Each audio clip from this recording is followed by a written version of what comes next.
Spotify fue la promesa de una era sin piratería, una app que revolucionó cómo escuchamos música y rescató a la industria musical cuando ya nadie compraba discos. Pero todo cambió.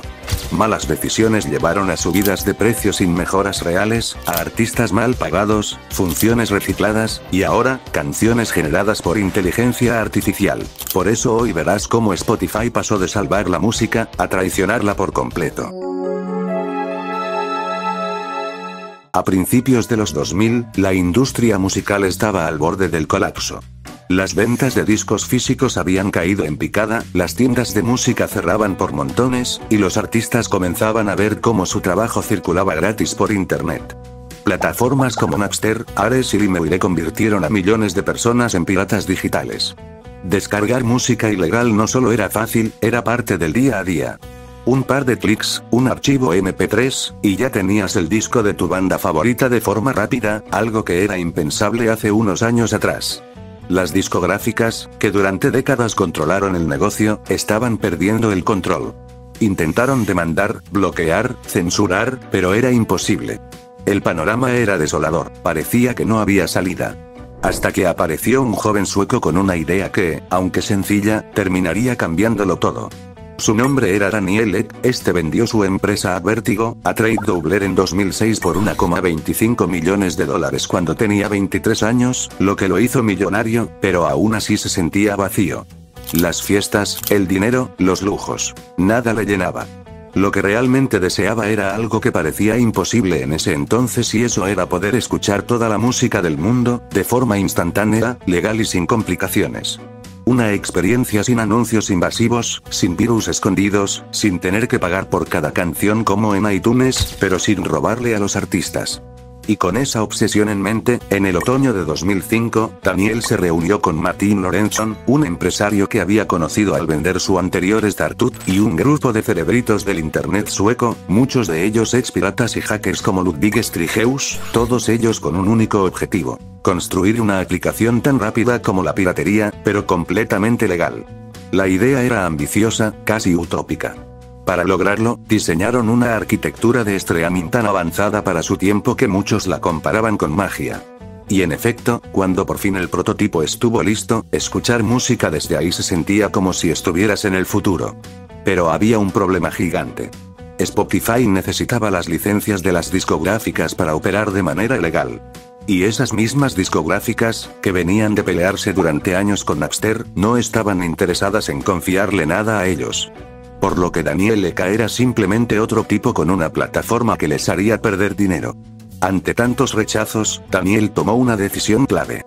Si quería que las disqueras colaboraran, tenía que ofrecerles algo más que promesas. Así que accedió a un trato que cambiaría para siempre el destino de la plataforma. Spotify cedería el 70% de todos sus ingresos a las discográficas, además de entregarles acciones de la empresa. Era una apuesta arriesgada, pero Daniel no estaba motivado por hacerse rico. Su objetivo era más grande: cambiar la forma en la que el mundo accede a la música. Y con esa convicción, Spotify fue finalmente lanzado al público el 7 de octubre de 2008. En sus primeros días, el impacto fue devastador. Spotify ofrecía una experiencia muy diferente. Sin esperas, sin necesidad de descargar, sin pagar obligatoriamente. La versión gratuita solo tenía algunos anuncios entre canciones, y la Premium, por una tarifa mensual, te daba acceso ilimitado a un precio muy razonable. Spotify no tardó en convertirse en un fenómeno cultural. En pocos años, conquistó Europa. Para 2011 ya había llegado a Estados Unidos. Y en el camino, Spotify se volvió el Starman de la música. Las discográficas, que al principio lo odiaban, empezaron a recibir millones en regalías. Los usuarios lo amaban. Y hasta Apple lo notó. De hecho, lo notó tanto, que años más tarde, se volvería su competencia directa. Pero mientras todo el mundo hablaba del éxito de Spotify entre los años 2011 y 2019, había una verdad incómoda que pocos conocían: Spotify perdía dinero. Su modelo de negocios, aunque revolucionario, estaba construido sobre una base muy frágil. Como el 70% de sus ingresos iban a regalías, a Spotify le quedaba muy poco margen de ganancia, aunque para 2019 estuvo cerca de ser rentable pero no lo logró. La plataforma crecía, ganaba usuarios y reconocimiento, sí. Pero las ganancias nunca aparecían. La app que había venido a salvar a la música estaba perdiendo una batalla consigo misma. Y eso mismo, eventualmente, los llevaría a tomar decisiones que pondrían en jaque todo lo que representaba. Para 2020, Spotify ya no era la promesa fresca que había revolucionado la forma en que escuchamos música. Habían pasado más de 10 años desde su lanzamiento, y aunque seguía siendo el líder del mercado, con más de 345 millones de usuarios activos mensuales, incluyendo a sus 155 millones de suscriptores premium. Pero algo estaba cambiando. Por fuera parecía estable, pero por dentro la plataforma empezaba a mostrar insostenibilidad. Spotify estaba atrapado en su propio modelo de negocio. El mismo modelo que lo hizo grande ahora comenzaba a fallarle.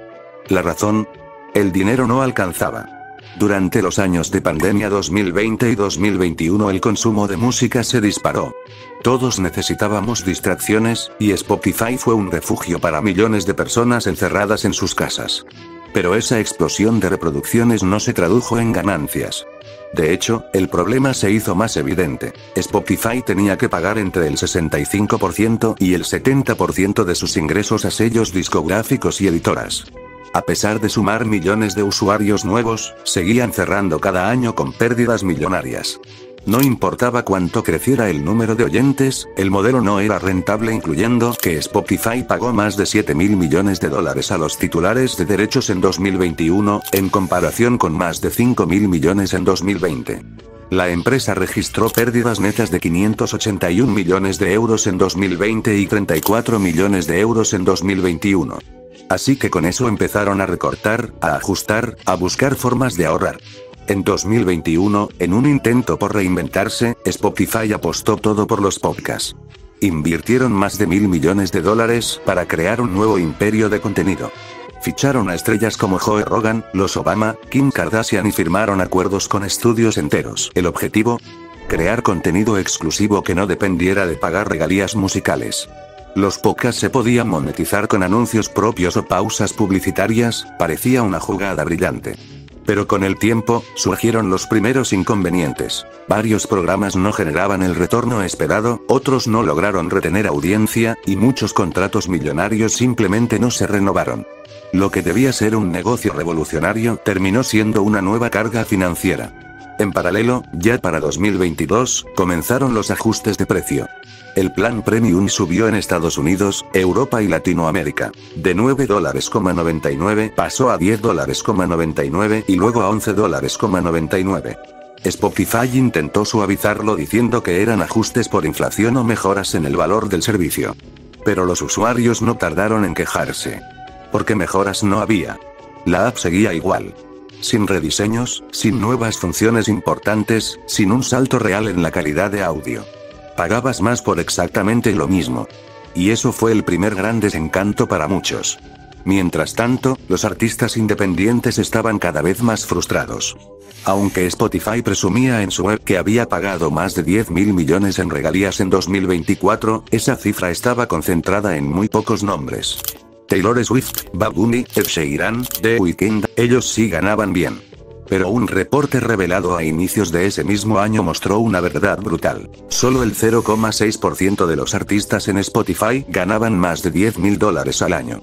El 99% restante apenas sobrevivía con migajas. ¿La razón? Spotify utilizaba un sistema de reparto de regalías llamado prorata, donde todo el dinero de las suscripciones se coloca en un fondo común y se reparte según qué canciones fueron más escuchadas globalmente. Es decir, si tú escuchas artistas pequeños todo el mes, aún así parte de tu dinero termina en los bolsillos de las grandes estrellas. El modelo solo beneficiaba a los más top, y genera una falsa ilusión de equidad. Muchos artistas emergentes empezaron a alzar la voz. Algunos abandonaron la plataforma. Otros intentaron encontrar ingresos en Patreon o Bandcamp o irse a otras plataformas. Para ese punto la relación entre Spotify y su comunidad empezaba a romperse. La tensión creció cuando se filtró que sellos como Universal Music Group tenían acuerdos especiales con Spotify. No solo negociaban tarifas de regalías más bajas o altas a cambio de acciones de la empresa, sino que también influían en la visibilidad dentro de la plataforma. Esto creó un conflicto de intereses gigante. ¿Cómo puede una app decir que apoya a todos los artistas por igual si al mismo tiempo está asociada con los gigantes que dominan las listas? Pero la presión no venía solo desde el mundo artístico. Los usuarios también comenzaron a comparar. Mientras Spotify subía precios sin mejorar su producto, otras plataformas empezaron a verse como alternativas más atractivas. Apple Music ofrecía audio y sin costo adicional, audio sin pérdidas, lossless, y iRes lossless, una mejor integración con el ecosistema Apple, un diseño más moderno y mejor kbps. Amazon Music ofrecía descuentos a suscriptores de Amazon Prime y calidades HD y Ultra HD. Deezer apostaba por una experiencia más personalizada con cosas como user-centric y con un modelo de pagos más justo para los artistas. YouTube Premium se volvió especialmente popular, porque por un solo pago eliminaba anuncios en YouTube, ofrecía acceso a YouTube Music, y permitía descargar y reproducir en segundo plano. En comparación, Spotify empezaba a parecer anticuado. Y en medio de todo esto, un viejo problema se salía de control: la piratería interna.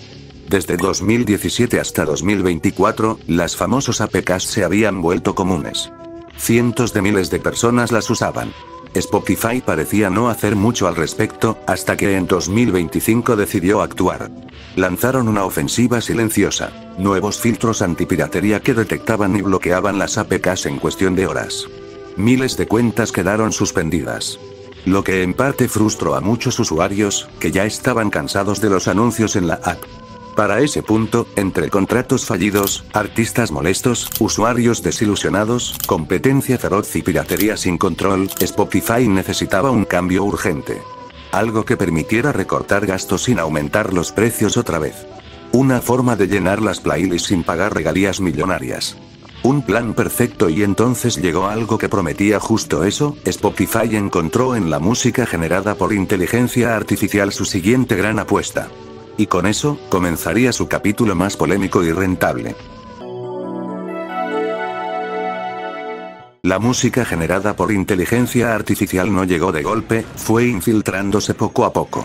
Para inicios de 2023, Spotify ya había empezado a jugar con herramientas impulsadas por IA. La más conocida fue su DHA con inteligencia artificial, un experimento que sonaba prometedor. Un asistente personal que hablaba con voz natural, que te ponía canciones según tus gustos musicales y qué estabas haciendo en ese momento. Durante las primeras semanas, la idea parecía tener potencial. Algunos usuarios lo vieron como una evolución divertida de las radios personalizadas. Pero no tardaron en aparecer las críticas. Porque aunque el DHA hablaba como humano, no pensaba como uno. Las recomendaciones eran repetitivas, le faltaban diálogos y la experiencia no era la mejor. Además, la función estaba limitada geográficamente ya que era una beta. Para 2024 salió globalmente y aunque a algunos les gustaba, a otros no, gracias a que no ofrece una experiencia completa. Pero mientras esa IA fallaba en lo superficial, Spotify tenía otra idea en mente para la IA. Una que no necesitaba hablar. Solo sonar. A mediados de 2024, comenzaron a surgir reportes sobre un fenómeno extraño en la plataforma. Artistas completamente desconocidos, sin redes sociales, sin historial, sin conciertos, pero con cientos de miles o incluso millones de oyentes mensuales. Grupos falsos. Nombres inventados. Fotos que parecían reales, pero no lo eran. Y todos o la mayoría con el sello de artista verificado. Investigadores y periodistas comenzaron a conectar los puntos. En realidad, muchos de estos artistas no existían. Eran producto de un programa secreto llamado Perfect Fit Content, revelado en una investigación periodística publicada en diciembre de 2024 por Liz Peley. Según los documentos filtrados y testimonios de exempleados, Spotify había estado encargando canciones a músicos de estudio bajo seudónimos creados específicamente para playlists. La estrategia era clara: crear música que no generara regalías externas. Si Spotify encargaba una canción a un productor por un pago único, y luego esa canción era escuchada millones de veces, todo el dinero quedaba en casa. Nada de compartir con discográficas. Nada de negociar con artistas reales. El modelo era perfecto y casi gratis. Y así nacieron decenas, luego cientos, luego miles de artistas fantasma. Algunos con fotos generadas con IA, que eran fachada, y otros usando voces generadas por IA.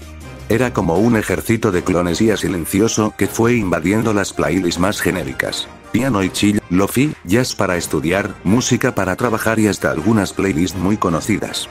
Y lo más grave es que funcionaba. Porque Spotify había descubierto un patrón. La mayoría de la gente no escucha música con atención. Solo la deja de fondo. Música ambiental. Música relajante o simplemente música que se colaba en listas de reproducciones populares, pero que nadie le ponía atención, solo se ganaba una reproducción más. Muchos de estos proyectos llegaron incluso a tener su propia radio personalizada. This is Velvet Sundown. This is Khalil. Todo esto generado por IA. Algunos llegaron a vender merchandising, lo cual se volvió una gran preocupación para la industria real y los artistas reales. Camisetas, tachas, incluso vinilos de música que no había sido creada por personas de carne y hueso. Mientras tanto, los artistas verdaderos estallaban de rabia. Algunos denunciaban públicamente que estaban siendo desplazados de las playlists. Otros mostraban que sus propias canciones eran eliminadas para dejar espacio a contenidos sin derechos. Y aunque Spotify negó en repetidas ocasiones estar creando artistas falsos con IA, la evidencia seguía creciendo y fueron tan descarados que cambiaron las cosas para de alguna manera hacernos ver como tontos. Al final, Spotify encontró una forma de ser rentable. En 2024, después de más de 15 años de pérdidas, reportaron sus primeras ganancias reales. ¿Cómo lo lograron? Pues redujeron costos, inflaron precios, contrataron menos artistas y músicos, y reemplazaron talento por IA.